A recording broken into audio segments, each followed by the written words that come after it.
মায়ের হাতের খাবার খেয়ে প্রান্তিকের এবার স্মৃতি ফিরিয়ে এলে সে তার মাকে জড়িয়ে ধরে।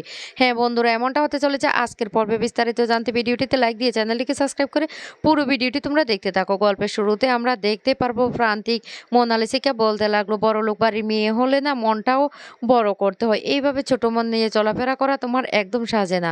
তখনই মোনালিসা প্রচণ্ড রেগে যায় আর বলতে লাগলো, খবরদার, আপনি আমাকে এভাবে উল্টোপাল্টা কথা বলতে পারেন না। প্রান্তিক তখন বলতে লাগলো, না, আমি যেটা দেখে বুঝতে পারছি সেটা হলো তোমার মাথায় কোনো উদ্ভট চিন্তাধারা চলছে, আর সেই জন্য তুমি এইভাবে অন্যমনস্ক হয়ে আছো। এদিকে মোনার মা উপর থেকে সবটা দাঁড়িয়ে দাঁড়িয়ে দেখতে থাকে।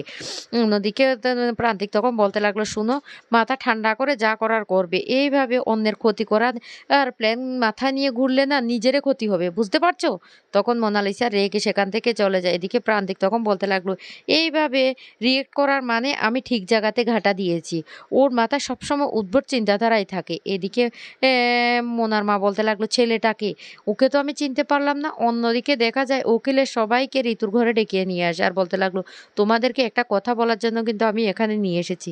কম্পাস মেয়েটা খুব ভালো। কম্পাসকে আমার অনেক কিছু আমাকে ক্ষমা করে দিয়ে সে আমাকে কোনোদিন ছোট হতে দেয়নি। সবসময় সম্মান দিয়ে বলেছে। আমাদের পরিবারের জন্য মেয়েটা অনেক করেছে। মেয়েটাকে আমি ভুল বুঝেছিলাম, কিন্তু এখন বুঝতে পারছি আসলে মেয়েটা কতটা ভালো। তখন এই কথা বলে ঋতু তখন বলতে লাগলো, একদম ঠিক কথা বলেছ।" এদিকে রুদ্র তখন বলতে লাগলো, মা তুমি কি ঠিক আছো? ঋতু তখন বলতে লাগলো, হ্যাঁ, আমি একদম ঠিক আছি। তখনই অখিলেশ বলতে লাগলো, আসল কথা হলো আমরা এখানে সবাইকে কেন ডেকেছি সেটাও জানো? কম্পাস আর বিহানের বিবাহবার্ষিকীর সামনে। তাই আমরা চাই ওদেরকে না জানিয়ে ওদেরকে সারপ্রাইজ দিতে। তখনই অরুণ বলতে লাগলো, আবার বিবাহবার্ষিকী প্ল্যান করছো? তাতে তো অনেক টাকা খরচ হবে। অনেক কিছু করতে হবে। আমাদের বিয়েটা তো তেমনভাবে তোমরা মেনেই নাওনি।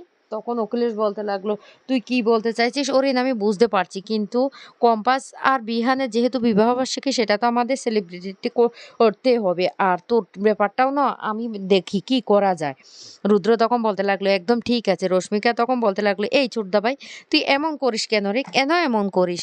দেখতেই তো পাচ্ছি ছোটদা ভাই আর দাদা ভাইয়ের যে বিবাহবার্ষিকী সেই জন্য কথা বলছে, আর তার মধ্যে তুই এতটা হিংসে করছিস কেন? তুই তো আগে এমন ছিলি না, এখন কেন তুই এভাবে হিংসুটে হয়ে গেছিস? এদিকে তো সবটা দাঁড়িয়ে দাঁড়িয়ে মোহিনী আড়াল থেকে শুনতে থাকে। তখন সমস্ত কিছু নিয়ে প্ল্যান করতে থাকে। রশ্মিকা তখন বলতে লাগলো, স্টার্টারে কি কি থাকবে সেটা আগে বলো। খাওয়া দাওয়া জমিয়ে না হলে কি কোনো কিছু এনজয় করা যায়? তখন অখিলেশ বলতে লাগলো, তোদের পছন্দ মতো সব কিছু হয়ে যাবে। রুদ্র তখন বলতে লাগলো, ফুলের মালা থেকে শুরু করে সব কিছু কিন্তু আমি দেখবো, তোমরা এ নিয়ে একদম চিন্তা করো না, বুঝতে পারছো? অখিলেশ তখন বলতে লাগলো, হ্যাঁ, ওদেরকে সারপ্রাইজ দেওয়া দরকার। ঋতু তখন বলতে লাগলো, আগের বারে তো ওদের বিয়েটা ঠিক মতো নিয়ম মেনে হয়নি, এমনভাবে হয়েছিল। তারপরে হয়তো আমি একটা বাড়িতে পুজো দিয়েছিলাম, কিন্তু পুজোটাও ঠিকভাবে হয়নি, পুজোতেও ঝামেলা হয়েছে। তাই ওদের বিবাহবার্ষিকীটা না খুব ধুমধাম করে হলে ভালো হবে। তখনই মেঘবালা বলতে লাগলো, মা, এই বিবাহবার্ষিকীর দিন ওদের দুজনের আবার বিয়ে দিলে কেমন হয়? ঋতু তখন বলতে লাগলো, দারুণ আইডিয়া তো বড় বৌমা, আসলে তাহলে খুব ভালো হয়। তখন রশ্মিকা বলতে লাগলো, ও তাহলে তো আরো মজা হবে, আমরা সবাই খাওয়া দাওয়া করব, হই হুল্লোড় করব, অনেক মজা হবে। মোহিনী তখন মনে মনে বলতে লাগলো, অরিনকে তো আমি বলেছি কলেজের সমস্ত ফাইলগুলি বাড়িতে নিয়ে আসছে, ও তো আস্তে আস্তে সব কিছু নিয়ে আসছে। আমি আমার আখেরেরটা বুঝে নিই, তারপর ওদেরকে যা করার করব। এই বলে মোহিনী দাঁড়িয়ে ওদের সমস্ত প্ল্যানগুলি শুনতে থাকে আর কিভাবে সব কিছু করবে সেটা ভাবতে থাকে। আর তখন সেখানে কম্পাস আর বিহান চলে আসে। এসে বলতে লাগলো, কি মোহিনী, তুমি এখানে কেন দাঁড়িয়ে আছো? কি আড়াল থেকে সমস্ত কথাগুলো শুনছো? মোহিনী তখন বলতে লাগলো, তোমরা সবসময় এভাবে কেন কথা বলো? কেন এভাবে কথা বলো? আমি কি এখানে কেন দাঁড়িয়ে কথা শুনবো? আমি অরিনকে ডাকতে এসেছি, দেখছি সবাই কথা নিয়ে ব্যস্ত, তাই দাঁড়িয়েছিলাম। সবসময় এভাবে উল্টোপাল্টা কথা আমাকে একদম বলবে না। তখন কম্পাস বলতে লাগলো, শুনো, তুমি তো ভিতরে গিয়েও দাঁড়িয়ে থাকতে পারতে, এভাবে বাইরে দাঁড়ানোর তো কোনো মানে হয় না। তখন মোহিনী বলতে লাগলো, আমাকে তো বাড়ির কেউ মেনেই নেয়নি, তাহলে আমি ভিতরে কি করে গিয়ে দাঁড়িয়ে থাকবো? তাও এই বলে মোহিনী সেখান থেকে চলে গেলে কম্পাস তখন বলতে লাগলো, দেখেছেন মেহেন স্যার সবসময় কীভাবে বাঁকা বাঁকা কথা বলে? চলুন তো ভিতরে সবাই মিলে কি এমন কথা বলছে সেটা একবার দেখি। বিহান তখন বলতে লাগলো, ঠিক আছে কম্পাস, আসো। এরপরে ওরা দুজন ভিতরে এসে বলতে লাগলো, তোমরা কি নিয়ে কথা বলছো? তখন সবাই সব কথাটা লুকিয়ে ফেলে আর বলতে লাগলো, না না, আমরা এমনিতে কথা বলছি। ঋতু তখন বলতে লাগলো, আরে আমার শরীরটা খারাপ হয়েছে সেই নিয়ে সবাই কথা বলছে। কম্পাস তখন বলতে লাগলো, মা, তোমার শরীরটা কি এখন ঠিক আছে? তখনই ঋতুজা বলতে লাগলো, হ্যাঁ, আমার শরীরটা ঠিক আছে। আমি না তোদের কাছে একটা আবদারই করতে চাই। আমি একটা জায়গায় যেতে চাই কাল। তোরা আমাকে নিয়ে যাবি?" বিহান তখন বলতে লাগলো, "কোথায়?" তখন বলতে লাগলো, "আমি কালকেই বলব।" তারপরে পরের দিন সকালবেলা বিহান আর কম্পাসকে নিয়ে ঋতুজা চলে আসে প্রান্তিকের সে বস্তিতে। আর সেখানে এসে দেখতে পায় প্রান্তিক নেই। তখন রাজীব বলতে লাগলো, "দাদা একটু বাইরে বেরিয়েছে। আমি এক্ষুনি গিয়ে খবর দিচ্ছি। আপনারা এখানে একটু অপেক্ষা করুন।" ঋতুজা তখন বলতে লাগলো, এখানেই থাকে ও?" তখনই রাজীব বলতে লাগলো, "হ্যাঁ ভাই এখানেই থাকে। আপনারা একটু অপেক্ষা করুন।" এদিকে মোনালিসার মা মোনালিসার কাছে এসে বলতে লাগলো, "শোন মোনা, কালকে রাত্রে যে ছেলেটার সাথে এসেছিস সেই ছেলেটা কে?" মোনালিসা তখন বলতে লাগলো, "তাহলে তুমি কি এখন আমাকে পাহারা দিচ্ছ?" তখন এই কথা শুনলে মোনালিসা রেগে গিয়ে বলতে লাগলো, "ও কেন?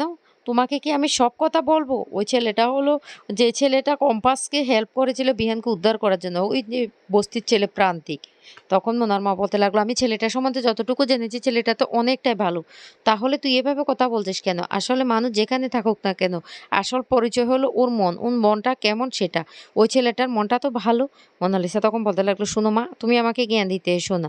কে ভালো কে খারাপ আমি তোমার থেকে শুনতে চাই না।" এই বলে মোনালিসা সেখান থেকে চলে যায়। তখন মোনালিসার মা বলতে লাগলো, "মেয়েটাকে না আমি শিক্ষা দিতে পারলাম না। আমি মনে হয় ভুল করেছি।" এদিকে রাজীব গিয়ে প্রান্তিককে খবর দেয় যে বিহান, কম্পাস আর তার মা এসেছে। রে তখনই প্রান্তিক বলতে লাগলো, "ঠিক আছে আমি আসছি।" এই বলে যখনই আসে তখন প্রান্তিককে দেখে ঋতু খুব খুশি হয়ে যায় আর বলতে লাগলো, "কেমন আছো তুমি? আমি না তোমার জন্য খাবার রান্না করে নিয়ে এসেছি। বেশি কিছু রান্না করিনি। সামান্য ডাল আর মাংস ভাত রান্না করে নিয়ে এসেছি। তুমি খাবে তো আমার হাতের রান্না?" রাজীব তখন বলতে লাগলো, "কেন খাবে না? খাবে অবশ্যই।" এই বলে খাবারটা যখন হাতে নিতে লাগে তখন প্রান্তিক বলতে লাগলো, "না আমি এই খাবারটা খেতে পারবো না।" বিহান তখন রেগে বলতে লাগলো, "কেন খেতে পারবে না? আমার মা এত কষ্ট করে রান্না করেছে। জানো কালকে তুমি চলে আসার পর থেকে মা কতটা অসুস্থ হয়েছে?" কম্পাসও তখন বলতে লাগলো, "হ্যাঁ, মা অনেকটা অসুস্থ হয়েছে। তারপরেও আপনার জন্য খাবার রান্না করে নিয়ে এসেছে আর আপনি এমনভাবে মাকে ফিরিয়ে দিতে পারলেন?"